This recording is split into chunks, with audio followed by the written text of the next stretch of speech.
ಕಲಬುರಗಿ ಜಿಲ್ಲೆಯ ರೈತರು ಯಾವುದೇ ಕಾರಣಕ್ಕೂ ಪರಿಹಾರ ಕೊಡೋಕ್ಕೆ ಸಂಬಂಧಪಟ್ಟಂಗೆ ಸರ್ಕಾರ ಯಾವ ಮಾನದಂಡನ ಅನುಸರಿಸಿತ್ತೋ ಆ ಮಾನದಂಡದ ಆಧಾರದಲ್ಲಿ NDRF SDRF ಅನ್ನು ಕೂಡಿ ಹೆಕ್ಟ್ರಿಗೆ 17,000 ರೂಪಾಯಿ ಅಂತಕ್ಕಂಥ ಮಾತನ್ನು ಅವ್ರು ಹೇಳಿದರು. ಆ ಹೆಕ್ಟ್ರ್ 17,000 ರೂಪಾಯಿ ಅವ್ರು ಹೇಳಿರ್ತಕ್ಕಂಥದ್ದು ಅವ್ರ ವಾಗ್ದಾನನೇ ಇವತ್ತನ್ನು ಉಳಿಯಿಟ್ಕೊಳ್ಬೇಕು ಅವ್ರ ಮಾತಂತಕ್ಕಂಥ ಮಾತನ್ನು ಇವತ್ತು ನಾವು ಹೇಳಿಕೊಟ್ಟಿವಿ. ಇವತ್ತು ಕಲಬುರಗಿ ಜಿಲ್ಲೆಯಲ್ಲಿ ಅತಿವೃಷ್ಟಿ ಮಳೆಯಿಂದ ವಂಚಿತರಾಗಿರ್ತಕ್ಕಂಥದ್ದು, ಅನ್ಯಾಯಕ್ಕೊಳಗಾಗಿರ್ತಕ್ಕಂಥವ್ರು 4,17,000 ಜನ ರೈತರು ನೋಂದಣಿ ಆಗಿರ್ತಕ್ಕಂಥದ್ದು. ಅದರಲ್ಲಿ FID ನೋಂದಣಿ ಆಗಿರ್ತಕ್ಕಂಥದ್ದು 3,17,000 ಜನ. ಆ FID ನೋಂದಣಿ ಆಗಿರೋದ್ರ ಒಳಗಡೆನೂ ಕೂಡ 12,313 ಜನ ರೈತರನ್ನು ಪರಿಹಾರ ನಯ್ಯ ಪೈಸಾ ರೊಕ್ಕ ಬರಲಾರದೆ ವಂಚಿತರಾಗಿದ್ದಾರೆ ಅಂತಕ್ಕಂಥದ್ದನ್ನು ಇವತ್ತು ಸರ್ಕಾರನ ಗಮನಿಸಬೇಕಾಗಿದೆ. ಇವತ್ತು ಅವ್ರಿಗೆ ಕೇಳಿದ್ರೆ ಏನು ಹೇಳ್ತಾರೆ ಅಂತ ಕೇಳಿದ್ರೆ, FID ಇದ್ದವ್ರದ್ದು ಕೇಳಿದ್ರೆ ಏನು ಹೇಳ್ತಾರೆ ಅಂತ ಕೇಳಿದ್ರೆ, ಇಲ್ದವ್ರದ್ದು ಕೇಳಿದ್ರೆ ಏನು ಹೇಳ್ತಾರೆ ಅಂತ ಕೇಳಿದ್ರೆ, VRI ಏನು ರಿಪೋರ್ಟ್ ಕೊಟ್ಟಿದ್ದಾರೆ ಆ ರಿಪೋರ್ಟನ್ನು ನಾವು ಫೈನಲ್ ಮಾಡಿದ್ದೀವಿ ಅಂತಕ್ಕಂಥ. ಅಂದರೆ ಒಬ್ಬರ ಮೇಲೆ ಒಬ್ಬರು ಹಾಕಿ ಗೊಬ್ಬರ ಬಂಡಿ ಹೊಡೆದು ರೈತರ ಹೊಟ್ಟಿ ಮೇಲೆ ತಣ್ಣೀರು ಬಟ್ಟಿ ಆಗ್ತಕ್ಕಂಥ ರೀತಿಯಲ್ಲಿ ಹೆಜ್ಜೆ ಆಗ್ತದೆ. ರೈತರ ಒಕ್ಕಲ್ತನಗಳನ್ನು ದಿವಾಳಿ ಆಗ್ತದೆ. ಇವತ್ತು ಇವು ಪರಿಹಾರದಲ್ಲಿ ವಂಚಿತರಾಗಿರ್ತಕ್ಕಂಥ ರೈತರಾದರೆ ಅದಕ್ಕೆ ತಕ್ಷಣ ಎಲ್ಲ ರೈತರನ್ನು ಸಮಾನತೆಯಿಂದ ಇವತ್ತು ಆ ರೈತರಿಗೆ ಪ್ರತಿ ಹೆಕ್ಟ್ರಿಗೆ 1 ಹೆಕ್ಟ್ರಿಗೆ 17,000 ರೂಪಾಯಿ ರೊಕ್ಕನ ಹಾಕಬೇಕು. ಒಂದು ವೇಳೆ 2 ದಿನದಲ್ಲಿ ಸೆಟ್ಲ್ ಮಾಡಲಿಲ್ಲ, ಬಗೆಹರಿಸಲಿಲ್ಲ ಅಂದರೆ ರಾಜ್ಯ ಹೆದ್ದಾರಿ ರಾಷ್ಟ್ರೀಯ ಹೆದ್ದಾರಿಗಳನ್ನು ಬಂದ್ ಮಾಡಿ ಹೋರಾಟಕ್ಕೆ ಇಳಿತೀವಿ ಅಂತಕ್ಕಂಥ ಮಾತನ್ನು ಇವತ್ತು ಸರ್ಕಾರಕ್ಕೆ ಎಚ್ಚರಿಕೆಯನ್ನು ಕೊಡ್ತಾ ಇದ್ದೀವಿ ಅಂತಕ್ಕಂಥ ಮಾತನ್ನು ನಾನು ಹೇಳೋಕ್ಕೆ ಬಯಸ್ತಾ ಇದ್ದೀನಿ. ಇದರ ಜೊತೆಯಲ್ಲಿ ಇನ್ನು ತೊಗರಿ ಗೊಡ್ಡು ಒಂದು ಕಡೆಗೆ ಹೋಗಿ ಹಾನಿಯಾಗಿದೆ, ಇನ್ನೊಂದು ಕಡೆಗೆ ಹಂದಿ ಕಾಟದಿಂದ ಹಾನಿಯಾಗಿರ್ತಕ್ಕಂಥದ್ದು, ರೈತರ ಸಂಕಷ್ಟದಲ್ಲಿ ಒದ್ದಾಡ್ತಕ್ಕಂಥ ಪರಿಸ್ಥಿತಿ. ಅದು ತಕ್ಷಣವೇ ಸಮೀಕ್ಷೆ ನಡೆಸಬೇಕು ಅಂತಕ್ಕಂಥ ಮಾತು ಒತ್ತಾಯ ಮಾಡ್ತೀವಿ.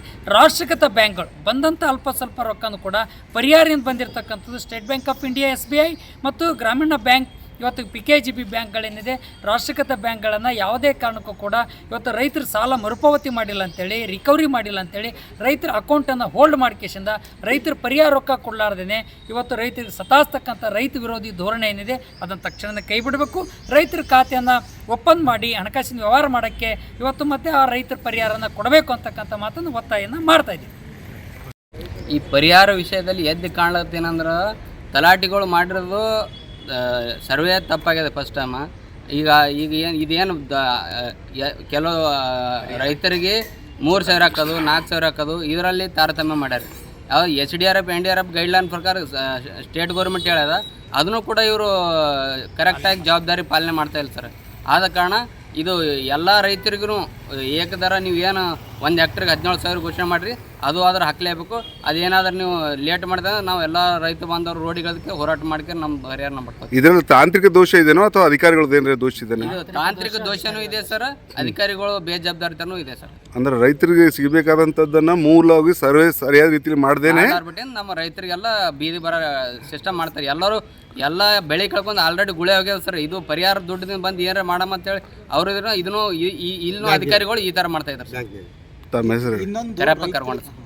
ಕಾಳಗಿ ತಾಲೂಕದಾಗ ಹೆಬ್ಬಾಳ ಕೊಡದೂರ FID ಇದ್ದೂ ಅಮೌಂಟ್ ಪರಿಹಾರ ಜಮಾ ಆಗಿಲ್ಲ. ಅಧಿಕಾರಿಗಳಿಗೆ ಕೇಳಿದ್ರಂಕ ನಿಮ್ಮದು ಫ್ರೂಟ್ ID ಇಲ್ಲ, ಲ್ಯಾಂಡ್ ಯಾಡ್ ಆಗಿಲ್ಲ ಅಂಥೇಳಿ ಸ್ವಭಾವ ಹೇಳ್ತಾರೆ. ನಾವು FID ಎಲ್ಲ ತಗೊಂಡು ಬಂದ ಕೇಸ್ ನಿಮ್ಮ ಪತ್ರಿಕಾ ವರದಿಗಾರಿಗೆ ಕೊಟ್ಟಿದ್ದೆವು.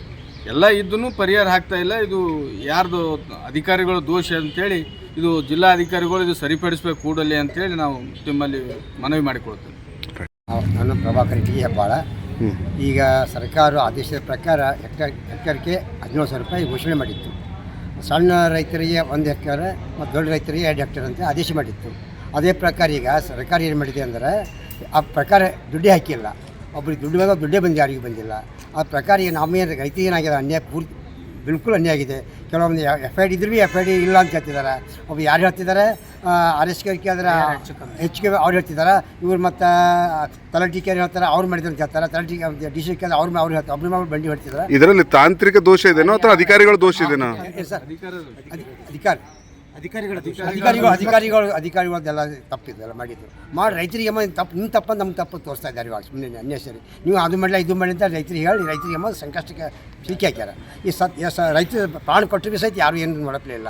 ಇವನು ಬಂದಿರೋದು ರೊಕ್ಕ ತೆಸಿದಕ್ಕೆ ಕೇಳಿದ್ರೆ, ತಲಾಟಿ ಕೇಳಿದ್ರೆ, DC ಕೇಳಿದ್ರೆ ನಮ್ಮಲ್ಲಿ ಏನಿಲ್ಲ ಈಗ ಮಾಡೋಕ್ಕಾಗಲ್ಲ ಅವ್ರು ಹೇಳ್ತಾ ಇದ್ದಾರೆ. ಇದಕ್ಕೆ ಮುಂದಿನ ಹೆಂಗೆ ಹಾದಿ ಅಂತೇಳಿ ನಾವು ನಿಮ್ಮ ಜೊತೆ ಪತ್ರಿಕಾಗೋಷ್ಠಿ ಮಾಡಿ ನಿಮಗೆ ವರದಿ ಸಲ್ಲಿಸಿದ್ದೇವೆ.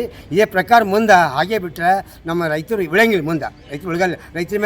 ರೈತರು ಬೆನ್ನೆಲುಬೆ, ರೈತರ ಮೇಲೆ ನಾವು ಪ್ರಮಾಣ ಅಂತ ಹೇಳ್ತಾರೆ. ರೈತರ ಮಧ್ಯೆ ಸತ್ತು ಹೊಡಿತಿದ್ದಾರೆ. ಈ ಥರ ಮಾಡಿದ್ರೆ ರೈತರು ಉಳಂಗಿಲ್ಲ. ಮುಂದೆ ರೈತರು ಇಲ್ಲದ್ರೆ ದೇಶ ಇಲ್ಲ.